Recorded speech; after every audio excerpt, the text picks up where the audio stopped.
It's nice to think she won't be around for a while. My youngest brother was getting married, and I was busy getting ready for an overnight stay. I even took paid time off from work to leave our home, where I live with my in-laws. It's been a while since I did that. I was packing my overnight bag for the celebration when I heard my mother-in-law's voice behind me. "Never come back, and while you're at it, why don't you just get a divorce and leave?" she said. "Sure, as you wish," I responded calmly and accepted her spite with a quiet smile. Leaving her sneering taunts behind, I stepped out of the house. Before I got too far, I said goodbye to our home. "Thank you for everything. It's been a long time." I don't remember ever being looked after by my mother-in-law, but somehow I felt very lighthearted. I pulled along a slightly oversized suitcase, rushing to where my beloved family awaited. I'll be staying at the hotel for 3 nights and 4 days. What comes after that remains a secret. My mother-in-law doesn't know that I will never return as a resident of this house. I'm Michelle Williams, a 53-year-old part-timer. While working at an office, I also manage our busy household. My husband Daniel and I are the same age, and our marriage has lasted over 31 years.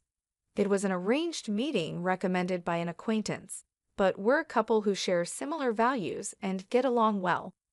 The only loneliness comes from Daniel's job as a sailor. He works for a shipping company and can be away from home for over a year at times. Still, our relationship is good, and we are blessed with a son. We live in a house with my in-laws until recently. I was mainly responsible for taking care of my husband's grandmother, who lived with us. I used my income to hire a caregiver during the day. After that, I took care of her mostly by myself. This went on until my grandmother-in-law passed away. "Michelle, thank you for everything over the years. Grandma must have been happy too. She was grateful to you until the end," Daniel said, his kind words bringing tears to my eyes. Surrounded by children to great-grandchildren, my grandmother-in-law was well cared for. In her younger days, when I was new to household tasks, she taught me how to live properly. She was kind and fun, though strict at times, and seemed to laugh most of the time. Thanks to her, I could keep my job from my younger days and work part-time even during caregiving. Despite caregiving being a significant burden, now that it's over, I find myself cherishing those days with nostalgia. I never imagined that the environment around me would change so drastically right after that. Daniel, due to his job on the ship, often has to be away from home for long periods. I'm proud of him for his important work in American logistics, but living with my in-laws puts me at a disadvantage. The moment my grandmother-in-law passed away, my mother-in-law's attitude changed dramatically. Previously, she would try to appease me with sweet talk while dumping all the caregiving responsibilities on me. But as soon as the caregiving ended, she began to disregard me. When she went out, she would deliberately exclude me from the souvenirs, and when we passed each other in the house, she would bump into me on purpose. Her overly hostile behavior was so shocking that I couldn't help but be surprised before feeling disgusted. Moreover, my son Adam, who happened to be visiting, said something to me. "Hey, Grandma started saying nasty things again. It's an old story, but when Adam was just 5 or 6 years old, there was a significant incident with my mother-in-law. She filled Adam with baseless accusations against me, and upset, Adam reported this to the whole family. 'Your mom is cheating. She's going to leave you eventually. That woman is no good. She doesn't work and she's all bad. Your dad hates her too. That's why he doesn't come home. You got that?' I was shocked to learn she had been teaching him such lies. I wasn't cheating, and despite working every day and doing household chores, I was truly busy. Moreover, the reason Daniel was absent was genuinely because of work. That's such a joke. It's ridiculous to take it seriously anyway. Such a small kid won't understand anything," my mother-in-law sulked, and my father-in-law was also furious about it. I was too busy comforting a sad Adam to worry about anything else. Later, when Daniel came home, I felt relieved as he changed his demeanor and scolded my mother-in-law. Now, let's return to the present. Daniel is currently away for work. Maybe because of that, my mother-in-law seems to be taking full advantage. You'd think she'd have more free time now that the caregiving is over, but instead, she keeps me very busy. She frequently hands me complicated recipes to cook and demands a thorough cleaning. Just the other day, she invited the neighborhood ladies over, and they watched a marathon of dramas. I thought they were just enjoying themselves, but I ended up having to clean up the messy room full of snack wrappers and drink spills right during the busiest time before dinner. It added unnecessary work, and I was understandably irritated. Really, you're such a drag. Aren't you done yet? Hurry up and get dinner ready, she'd say while I was sweating from cleaning up. But come dinner time, she wouldn't even sit at the table, claiming she was full from the snacks. I was utterly exasperated. Then Adam complained to me. She says she doesn't like you and that you should disappear. I'm going back home. I feel sick. Wouldn't it be better if we lived separately from Grandma? I think Dad would understand too. I calmed down an upset Adam and drove him to the station for his return trip. Of course, I couldn't let things continue like this. Soon, I'll need to have a serious talk with Daniel. The day after Adam left, I was troubled, not by my mother-in-law, but by something else. Suddenly, I started feeling unwell. My limbs were cold, yet my face would suddenly heat up, and I'd break out in a sweat. It seems like today my symptoms of menopause were particularly severe. I've been feeling oddly unwell since last year, and the doctors told me it's menopause. Right now, they're just watching how it goes, with no medication yet, but some days can be tough. Maybe the stress from what I heard about my mother-in-law's behavior is getting to me. By evening, my condition worsened, and I was lying down in my room. Hey, what are you sleeping for? Dinner. I could hear my mother-in-law stomping towards me. I had such a headache that it was hard to even get up, let alone deal with her. I thought about pretending to be asleep, but she suddenly yanked off the blanket, and I reluctantly sat up. Dinner. She clapped her hands as she demanded dinner. If she wants dinner, she should make it herself. Why does she always expect me to do it as if she's someone special? My grandmother-in-law used to manage the kitchen, but lately it's only been me cooking. My mother-in-law only steps into the kitchen when Daniel is home, and even then, she barely does more than arrange the plates. Maybe she can't cook at all. I'm feeling unwell. I think it's menopause, but I really can't do the housework today. Please, can you make dinner today? I managed to say, feeling utterly tired. My mother-in-law had severe menopause symptoms herself. I had already moved in with them and had my fair share of her snapping at me, so there's no doubt about it. I thought she'd understand the pain if I mentioned it was menopause. However, her reaction was the exact opposite of what I had hoped for. With a snort, she suddenly turned a bag over my head. What? I let out a small scream as something showered down on me in the dim room. Just waking from sleep and feeling sick, I couldn't tell what it was at first. A moment later, I realized it was the smell of potatoes. The bag she turned upside down was nearly empty, but she had sprinkled me with snack crumbs. The sheer unexpectedness of it left me dumbfounded for a moment. Don't be lazy, she said with a click of her tongue, and then left the room. Here I was, bedridden and in pain, being yelled at. I almost felt like clicking my tongue back at her. How could she do something like this? Rather than anger, it was a bizarre sensation, like seeing some rare animal. I felt sure that my limit was nearing.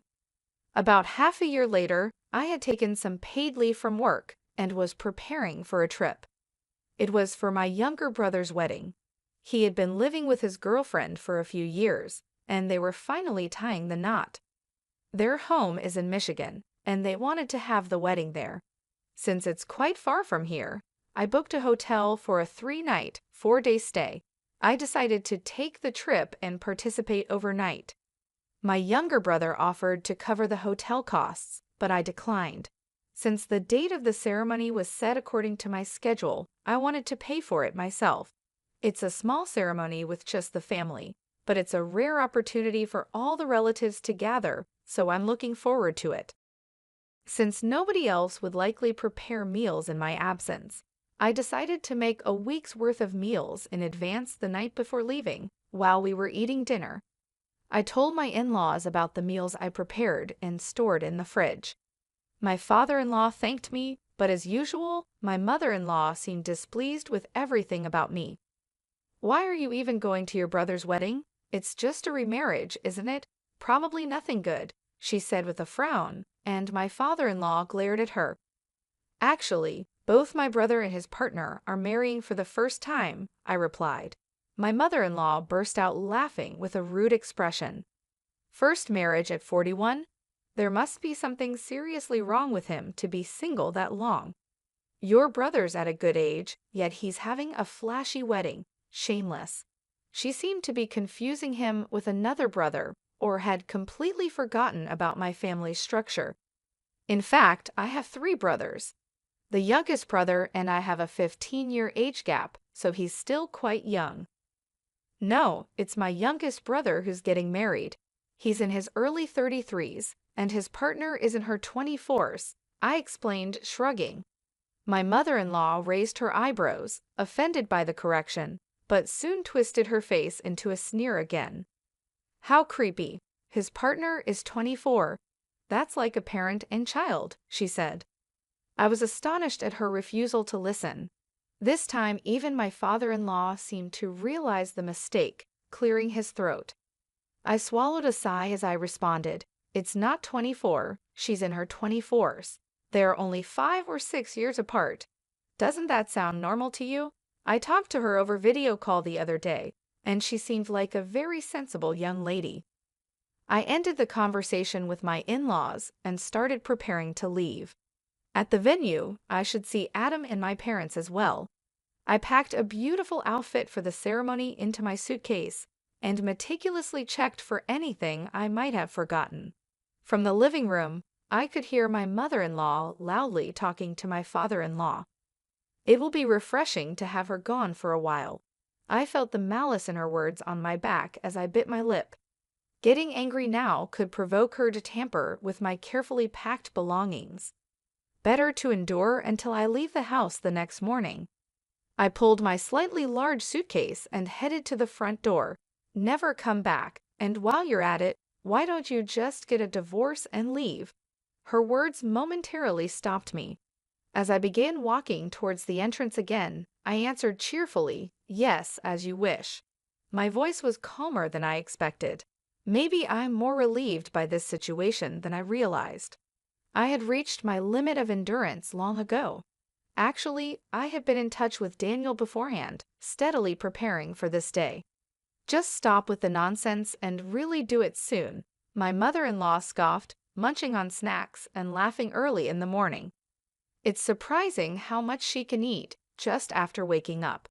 I decided to walk to the station. As I left the house, before getting too far, I looked back at our familiar home and said with emotion, "I really owe this house a lot." Except for my mother-in-law, I've been grateful to this home for a long time, to my grandmother-in-law, my father-in-law, Daniel, and Adam. I even feel indebted to the roof and the walls. But I can't recall ever needing my mother-in-law's help. Somehow, I feel incredibly lighthearted. I hurried to the place where my beloved family was waiting, pulling a slightly large suitcase behind me. I plan to stay at the hotel for 3 nights and 4 days. After that, I'm set to move into a new place where I can live alone. I met up with Daniel at my brother's wedding venue. We had planned this beforehand. The reason the wedding was scheduled at this time was so Daniel could be sure to attend. "Hard day, huh? Got this for you," Daniel said with a lonely smile, pulling out divorce papers. His name hadn't been filled in yet. We were both going to sign it, mutually agreeing it would be our final joint task as a couple. "Thanks. Let's write it when we get back to the hotel. I booked a twin room. Hope that's okay. Though it's sad for my brother getting married today, this is also a new beginning for us." I hope it's okay that our signing the divorce papers happens on the same day as the wedding. I won't announce it in front of everyone today, but we'll have to make it known later that we've divorced. Of course, a double would have been fine too. Thanks for booking. Daniel and I smiled affectionately at each other. No one could possibly imagine that in a few hours we'd be signing divorce papers. I marvel at how heavy a single piece of paper can feel. Filing this means we won't be husband and wife anymore after being together for over 31 years. Just one sheet is all it takes. I'm truly sorry. Daniel apologized, but I shook my head. Being with Daniel was always genuinely happy for me. I knew when I married him that he wouldn't be home much, and there was nothing I disliked about that. It was just his mother that I could never get along with. Don't apologize. You were a wonderful husband. Let's be good friends from now on, I said with all the fondness I felt. Tearfully, Daniel took my hand. Thank you for everything, Daniel repeated, making me tear up as well. I secretly decided to attribute these tears to happiness for my brother's wedding. The next day, Daniel went back to his parents' home alone. He explained the situation to his in-laws. At first, my father-in-law was just shocked by the sudden mention of divorce, but when he understood the full story, he became furious. How dare you drive out someone who cared for my mother until the end? He shouted angrily, causing my mother-in-law to visibly panic. While I was primarily involved in caring for my grandmother-in-law, including the physically demanding tasks like bathing, my father-in-law, who had been strong since his youth, helped me towards the end. He also took care of turning our bedridden grandmother in bed. In a way, my father-in-law and I were caregiving partners. However, my mother-in-law really hadn't helped with anything. It seems my father-in-law had been silently resentful about this. You've been terrible at housework ever since you married into the family. I kept quiet because you gave birth to our son, but you used my mother's leniency as an excuse to avoid helping out. You're nothing like Michelle, who did everything. His grievances escalated. My mother-in-law tried to retort when compared to me, but my father-in-law started speaking before she could get a word in. It should have been you who left. To think we lost a hard-working daughter-in-law like that. Do you have any idea how much luxury Michelle's salary provided us? You haven't earned a single penny. Mentioning money put my mother-in-law in a weak position. She had never worked outside the home. The household expenses, including what my in-laws used, were covered by Daniel. Being a sailor, Daniel earned a good salary, and my in-laws converted all their pension into pocket money. Honestly, our family was wealthy. The costs related to the children or my grandmother-in-law's care could actually be covered by Daniel's earnings. Yet I worked because working was fulfilling for me. That's why I had no problem using my earnings for the family. I gave trips and theater tickets to my in-laws, and for birthdays, I treated them to upscale dining. Truthfully, these gifts were also investments in securing some time for myself. It's not too late, Daniel. Go apologize now and ask Michelle to marry you again, my father-in-law finally said. Realizing how precarious her position was, my mother-in-law was utterly distraught. But it was too late. She couldn't prevent the consequences of her actions from coming back to haunt her. This is the house I built. You leave. My father-in-law, finally enraged, began to drive my mother-in-law out. Understandably, she resisted vehemently, screaming and scratching at her hair in frustration. As she raised her voice in anger, she began clawing at her hair, repeating how frustrated she was. This sight was bizarre and apparently quite frightening. No, I won't leave. I won't divorce. How am I supposed to live alone at this age? In the end, she cried out in resistance, but she was no match for my physically imposing father-in-law, who dragged her out of the house. He firmly shut the door and even locked it. My mother-in-law clung to the front door, crying loudly enough that the neighbors, shocked by the commotion, called the police. Reluctantly, my father-in-law opened the door when approached by the police, but his anger did not subside for several days afterward. My mother-in-law and father-in-law lived as if they were separated within the same house. They didn't speak a word to each other and avoided even looking at each other. Whenever my father-in-law entered the same room, my mother-in-law would flee in fear. Such a life couldn't continue, and ultimately, my father-in-law called his daughter, who lived far away, to hold a family meeting. "I'm going to divorce her," he declared. But his daughter showed sympathy for my mother-in-law and opposed the idea, making the discussion difficult. Daniel then detailed the situation, confirming each instance of harassment I had endured. She had even lied to our son, trying to turn him against me. Daniel presented emails he had asked our son to write, recalling those times as evidence. He also spoke about the suffering I endured during my menopause. To this point, my father-in-law, who had witnessed it, expressed his disapproval. I hadn't known, but he had told my mother-in-law to stop such behavior. He had advised her to apologize, but she hadn't followed through. And now this incident. She had unfairly criticized my brother and mockingly told me to divorce and leave. All this happened while Daniel was away, and she acted differently in front of him. Daniel added that I had managed all the household chores and, along with the caregiver, had cared for my grandmother-in-law. In that situation, how would you feel if your husband's mother did the same to you? And if your father-in-law got angry on your behalf, whose side would you take? When Daniel posed this question, his sister fell silent. Seeing this, my mother-in-law became furiously upset. "Are you betraying me too, after all I did by giving birth to you?" Hearing this, she didn't claim to have raised them. I ironically admired her honesty. I had always asked Daniel about this. It was mostly our grandmother who took care of my sister and me. Mom was always out with neighbors. Perhaps remembering her past, his sister looked at my mother-in-law with contempt after hearing about the bullying. In the end, the only working housewives in this house were my grandmother-in-law, whom I cared for until the end, and myself. My mother-in-law was indeed the mother who had given birth to 3 children, but when it came to housework, she mostly just wanted to reap the benefits without doing much work. By reflecting on this, her habitual negligence was finally noticed by the family, completely undermining her position. Realizing her situation, my mother-in-law stopped her tirades and began to sob. In the end, it was decided not to divorce out of pity, but my father-in-law is considering separating from her. Upon hearing this, I expressed my desire to meet with my father-in-law. All these events after my departure were relayed to me by Daniel. If Dad was going to get so angry now, he should have helped Michelle from the start. But then again, what can I say when I wasn't there?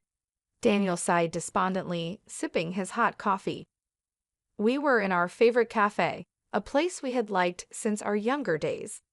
Daniel ordered a coffee, and I chose a soft drink, which I hadn't had in a very long time. As I finished hearing about my mother-in-law's disgraceful behavior, I smiled softly. "Don't be too hard on yourself. You were away because of your job, right? It's an important job. There are many people who rely on you. I understand that."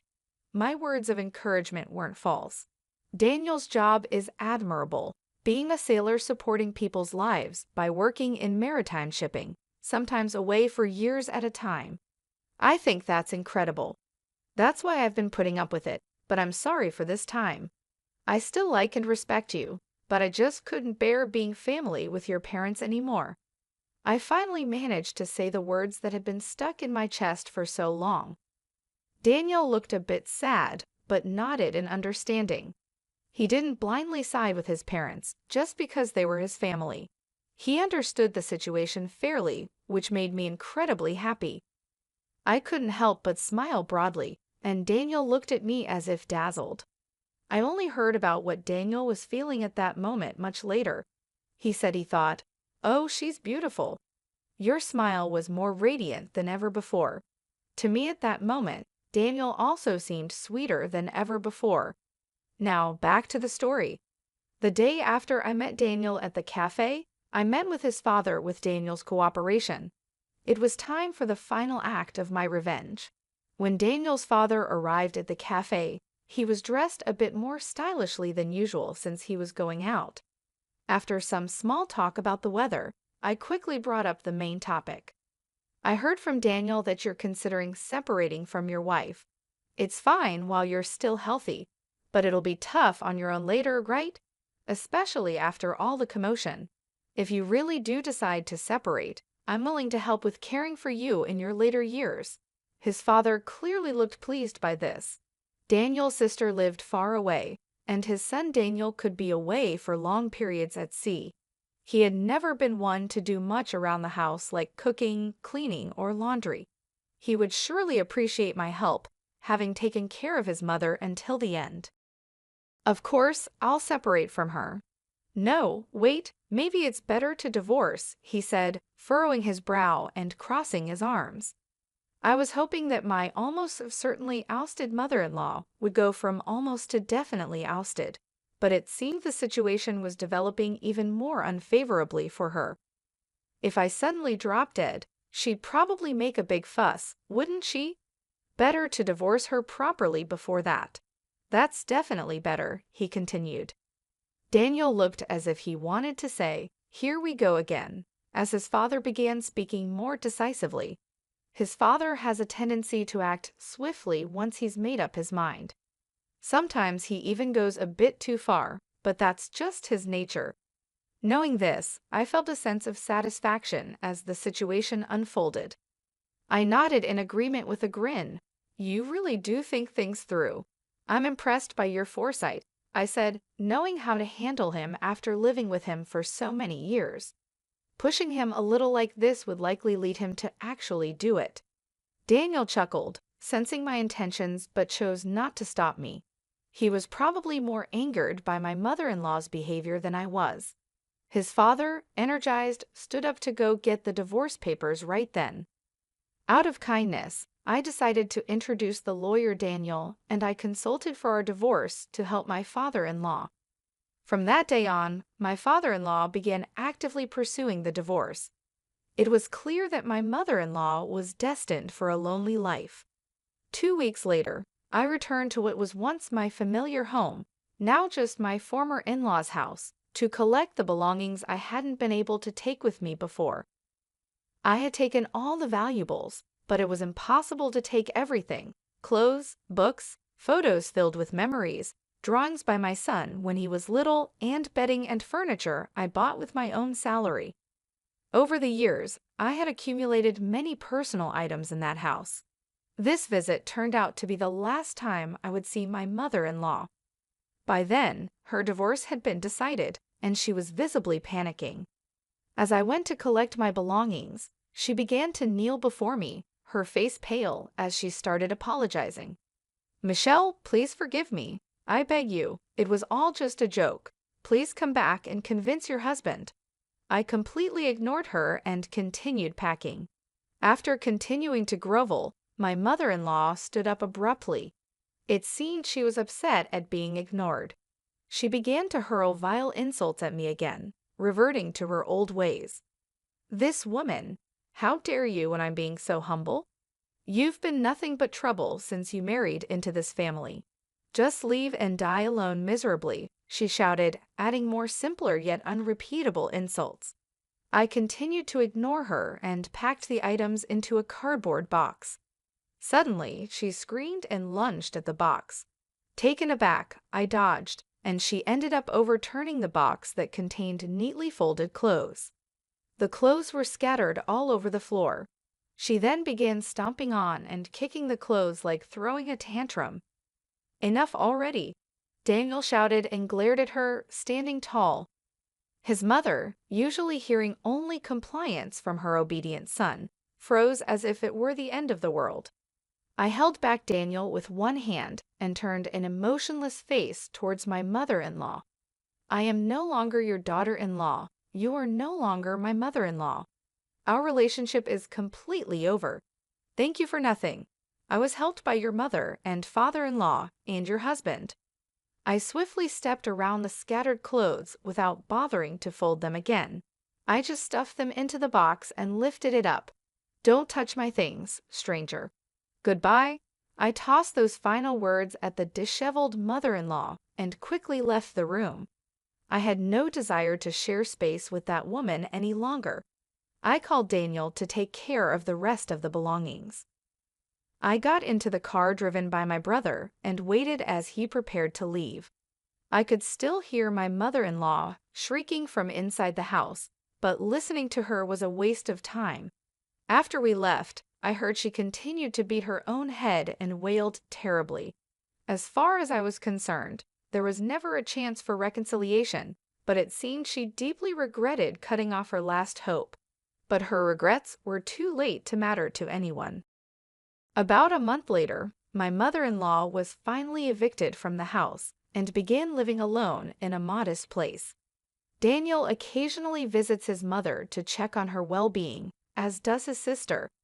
I've heard that my mother-in-law now lives in her old clothes, substituting them for pajamas, and doesn't even bother to take a shower regularly.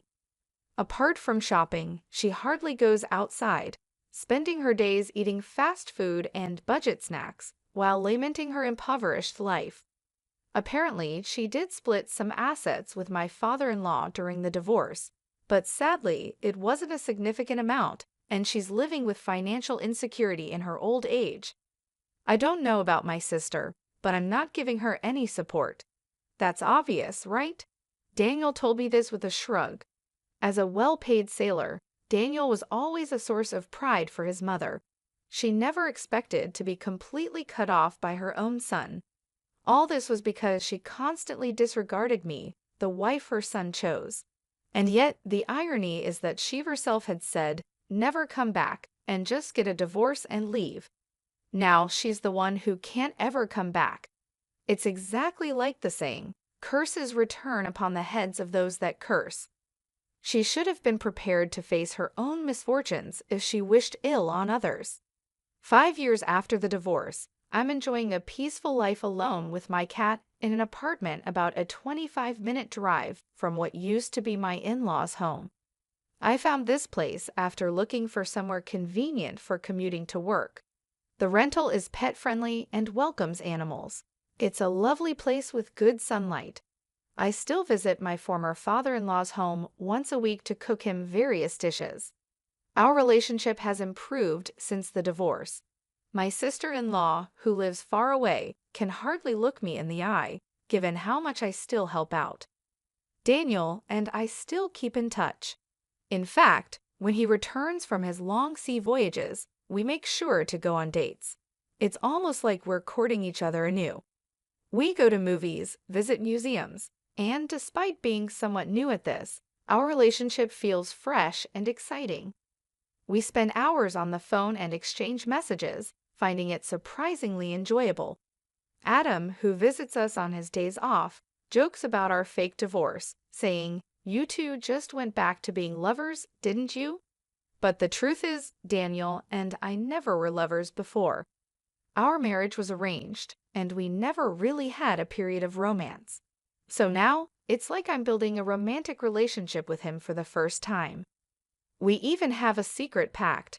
If we ever find ourselves completely free from having to deal with his mother, whether she passes away, moves in with his sister, or goes into a facility, then we'll remarry. Daniel suggests that this would be when no more welfare checks on his mother are necessary.